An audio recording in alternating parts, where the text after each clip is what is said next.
असंशय महाबाहो मनो दुर्निग्रहं चलम् अभ्यासेन तु कौन्तेय वैराग्येन च गृह्यते। जी हाँ, मैं हूँ अरविंद कुमार, मोटिवेशनल स्पीकर। आप सभी को मन को किस प्रकार से परमात्मा से साक्षात्कार कराते हैं, मन को कंट्रोल करने के बाद, इसके बारे में मैं आपको संक्षिप्त रूप से बताने वाला हूँ। तो मन को कंट्रोल करके, मन को अपने बस में करके, मन का आप स्वामी बन जाए और इसके बाद अब जब अंतरात्मा को देखेंगे तो अंतरात्मा से आपको परमात्मा का साक्षात्कार हो जाता है। वहाँ पर आपको परमात्मा का प्रकाश दिखने लगता है। तो यही सबसे बड़ी कठिन कार्य है कि हम मन को नियंत्रण कैसे करें, आखिर हम अपने बस में उसको कैसे बना करके रखें। चूँकि मन के बारे में जो कॉन्सेप्ट बताई गई है वो जो है मने मनुष्यानाम कारण बंधन मोक्षे, ये भी जो है भागवत गीता से निकला हुआ शब्द। मन जो है मनुष्य के सभी जो बंधन है और मुक्ति है उस सब का उपाय है। तो मन ही है जो हमारे जो है परेशानियों का जड़ है और उसका समाधान भी। तो फिर मन को बस करने के जो तरीके बताए गए हैं, साधक को कैसे करना चाहिए, इस पर मैं कॉन्सेप्ट आपको स्टेप बाय स्टेप बताने जा रहा हूँ। सबसे बड़ी चीज़ है कि मन को कंट्रोल करना ये संभव है या असंभव।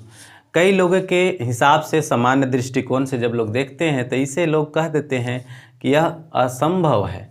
लेकिन मन को कंट्रोल करना आसान तो नहीं, लेकिन असंभव भी नहीं है। इसे कंट्रोल करने के, इसे अपने बस में करने के दो तलवार हैं।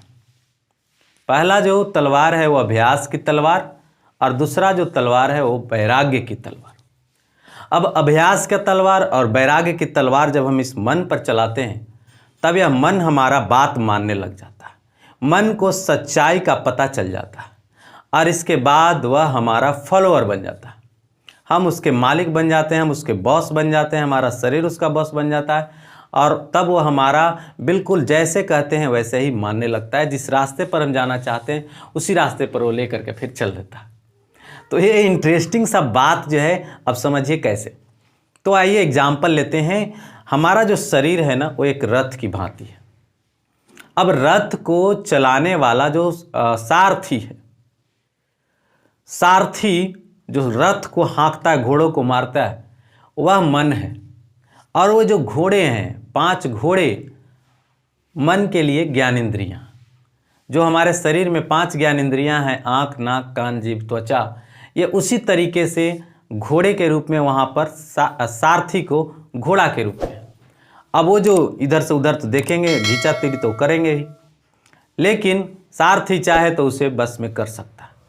अब ये दोनों के मदद से, सारथी और घोड़े के मदद से, रथ में बैठा हुआ जो स्वामी है वो सही जगह पर भी जा सकता है और गलत जगह पर भी जा सकता है। डैट मीन्स वह परमात्मा से साक्षात्कार भी कर सकता है, अर्थात उसे भेंट कर सकता है, मुलाकात कर सकता है और नरक में भी जा सकता है। तो करना ये है कि वो जो घोड़ा है, ज्ञानेंद्रियां रूपी घोड़ा, इस ज्ञानेंद्रियों को विषयों से अटैच्ड होने से रोकना। मतलब ज्ञानेंद्रियों को सही जगह पर प्रयोग करें, जहाँ नहीं ज़रूरत है वहाँ प्रयोग ना करें। जैसे कि गांधी जी का एक कथन था, अपना जो मुंह है वो बंद करके रखो। 3 बंदरों से जो उन्होंने संकेत किया, मुंह बंद, कान बंद और क्या बंद, आँख भी बंद। आँख, मुंह और कान बंद। क्यों? जब ज़रूरत हो, आवश्यक हो, तभी इनका प्रयोग करना, अन्यथा बंद रखो। क्योंकि ये जो खिड़कियाँ हैं ना तीनों, बहुत ही डेंजर है, खतरनाक है। तो सेम एज हमारे ज्ञानेंद्रियाँ जो 5 के 5 है वो सब के सब खतरनाक ही है।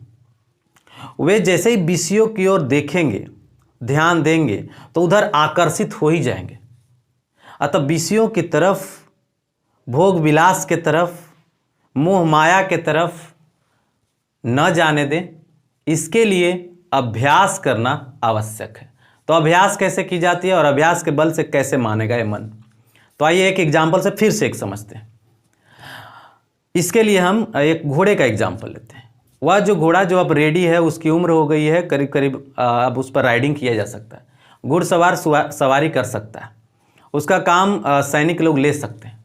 लेकिन जब पहली बार जब उसको रेडी किया जाएगा ना कि अब उस पर राइडिंग कर सकें, तो वो चढ़ने नहीं देगा घोड़ा, वो बार बार सवार को गिराएगा, पटक देगा। सवार चढ़ने की भरपूर कोशिश करेगा, उसके साथ गुच्चम गुच्ची मतलब बहुत जोरदार कोशिश करेगा, लेकिन फिर भी घोड़ा अपने आप को उस घोड़सवार से बचाने की भरसक प्रयास करेगा। सेम एज हमारा जो मन है, आप विषयों से उसे डिस्ट्रैक्ट करेंगे, हटाएंगे और विषय उसको बार बार खींचेंगे। वो बार बार आप उस तरफ लगाएंगे, हटाएंगे, लग जाएगा, वो फिर से हटाएंगे, फिर लग जाएगा, फिर से हटाएंगे, फिर लग जाएगा। ये बार बार डिस्ट्रैक्ट होते रहेगा। वो हटेगा ही नहीं, मानेगा ही नहीं, उसे वो अच्छा लगता है। क्योंकि विषय जो है ना वो आकर्षित करते हैं, मन का आनंदित देते हैं, आनंद कर देते हैं, उसको बड़ा ही इंटरेस्ट आता है, उसमें इंजॉय आता है। तो इंजॉय और जॉय से सिर्फ काम नहीं चलती, जो फैक्ट है उससे भी काम होती है, और वही जीवन की सच्चाई है।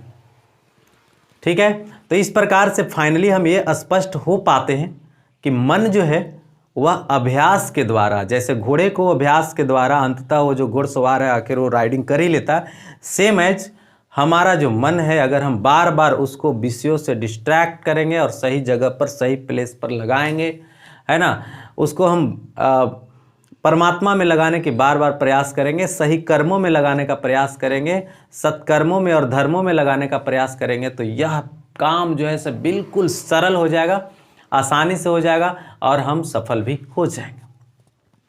तो मन को अभ्यास के तलवार से हमने कंट्रोल कर लिया। अब रहा कि यह जो कंट्रोल्ड मन है, क्या वह स्थिर रह पाएगा? नहीं रह पाएगा, वह नहीं रह पाएगा। तो इसके लिए जो है, चूँकि मन बहुत चंचल है, तो इसके लिए हमें वैराग्य का तलवार से उसको कंट्रोल करना पड़ेगा। अब ये वैराग्य क्या होता है जी? तो वैराग्य होता है वह चीज़ जो इस मन को यह विश्वास दिलाएगा कि ये जो विषय हैं, भोग विलास है ना, ये सारे चीज़ जो हैं असत्य हैं, मिथ्या है, झूठा है ना, टेम्पररी है। इसको तरफ ध्यान देने से कोई फ़ायदा नहीं है। यथार्थ पर ध्यान दो, सच्चाई पर ध्यान दो, धर्म पर ध्यान दो, कर्म पर ध्यान दो। तो यह जो है, एक बार मन को जो है से ये बात का, सच्चाई का पता चल जाएगा, वह यथार्थ का अवलोकन कर लेगा, स्पष्टता से देख लेगा। इसके बाद उसको वैराग्य हो जाएगा, मन को वैराग्य हो जाएगा। और जब मन को वैराग्य हो गया तो मन स्थिर हो गई, और जब मन स्थिर हो गया तो वह अंतरात्मा में झांक सकता है। जब अंतरात्मा में झांकेगा तो वहाँ परमात्मा का प्रकाश दिख जाएगा। और यही है अपने मन से परमात्मा का साक्षात्कार करना, अर्थात परमात्मा से भेंट करना। तो ये बड़ा सरल तो नहीं, लेकिन फिर भी डिफ़िकल्ट नहीं है। एक अभ्यास और दूसरा वैराग्य की तलवार से हम अपने मनों को कंट्रोल कर सकते हैं। अपना जो व्यू है, क्लियर व्यू, जो धर्म की तरफ है, अच्छे कर्म की तरफ है, विशेष कार्यों की तरफ है, जो हमें ऊंचाइयों तक ले जाएगा, शीर्ष तक ले जाएगा, सफलता के बिंदु तक ले जाएगा, वहाँ तक पहुँचाने के लिए इस मन को, जो चंचल मन है, उसे कंट्रोल करने के ये सब साधना है, ये सब तरीके हैं। तो इन सभी साधनों को साधक यदि साधे तो वह अपने जीवन रूपी इस लक्ष्य को प्राप्त कर सकता है, जीवन के यथार्थों को समझ सकता है और जीवन को पार घाट लगा सकता है। जो मनुष्य रूप में जन्म लेकर जो करने आया है, उस सच्चाइयों को विश्वास रूप में ला करके उसे पूरा करने की भरसक प्रयास करेगा, और इस प्रकार से फिर वो सफल हो जाएगा। तो वीडियो आपको कैसा लगा? वीडियो यदि आपको अच्छा लगा तो वीडियो को लाइक करिए, सब्सक्राइब करिए, शेयर करिए अपने दोस्तों को, ताकि उनका भी जो मन है वो कंट्रोल हो सके, या कंट्रोल करने के उपाय उन्हें भी पता हो सके। और यह बिल्कुल सही है, सत्य है, यथार्थ है। आप भी गीता पढ़िए, आपको भी नॉलेज हो जाए।